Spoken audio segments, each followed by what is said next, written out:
Third, ingression, या फिर इसको और कह सकते हैं पॉलीइन्वेजिनेशन। अब इसमें क्या होता है, सेल्स स्वतंत्र रूप से इंडिपेंडेंटली यानी अकेली अकेली सेल्स या फिर सेल्स एक ग्रुप में संभाव्य एक्टोडर्म से पृथक होकर भीतर की ओर चली जाती हैं। अब ये लेयर्स हैं, ये स्ट्रक्चर अभी आएगा डिटेल में कि इसका स्ट्रक्चर है। एम्ब्रियो के डेवलपमेंट के टाइम पे अलग अलग चैम्बर्स फॉर्म होते हैं। तो एक चैम्बर है एम्बिलिकल वेसिकल और एक है ये कैविटी एमनियोनिक कैविटी। ये है एंडोडर्म, संभावी एंडोडर्म जो आगे जाके एंडोडर्म बनाएगी। ये एक्टोडर्म, ये संभावी एक्टोडर्म जो आगे जाके एक्टोडर्म बनाएगी।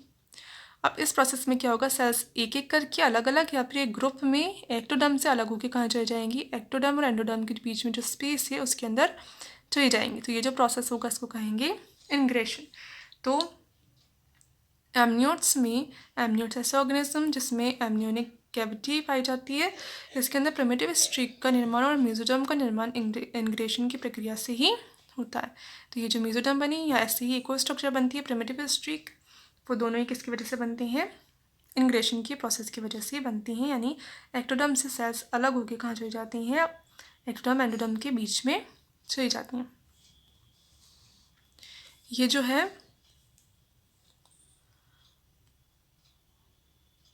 इंग्रेशन, ये एम्बोली का ही टाइप है। तो यहाँ पे सी करना, ए बी हो गए थे पहले, ये थर्ड टाइप है सी इंग्रेशन, एम्बोली का ही टाइप है। इसका फोर्थ टाइप है डी, डीलेमिनेशन, यहाँ पे डी करना।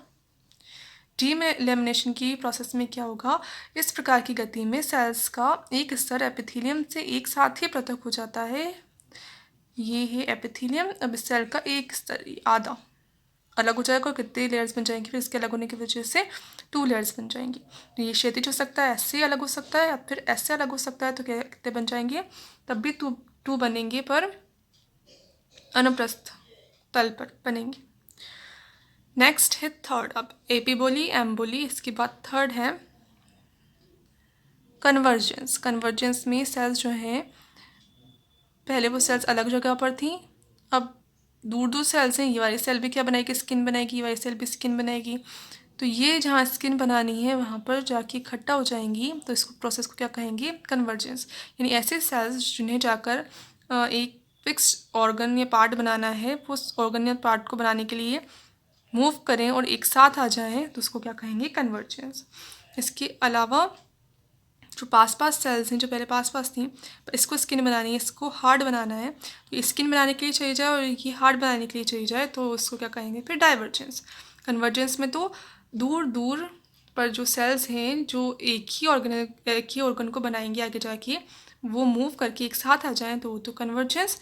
या फिर एक जगह पर जो सेल्स प्रेजेंट हैं जो अलग अलग ऑर्गन बनाने वाली हैं, वो उन्हें बनाने के लिए अलग अलग जगहों पे चले जाएं, तब उसको क्या कहेंगे, डाइवर्जेंस।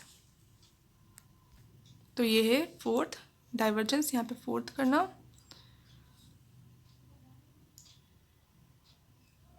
और फिफ्थ है एक्सटेंशन। एक्सटेंशन में क्या होता है, जो एम्ब्रियो होता है वो पहले राउंड स्ट्रक्चर होती है, अब वो पृष्ठ अधर तल पर, अग्र पृष्ठ तल पर आगे से पीछे ऐसे, मान लो इसका आगे वाला पार्ट है, ये इसका पीछे वाला पार्ट है एम्ब्रियो का, तो इस तल पर लंबी हो जाती है और ऐसे स्ट्रक्चर बना लेती है। इसको क्या कहते हैं, एक्सटेंशन।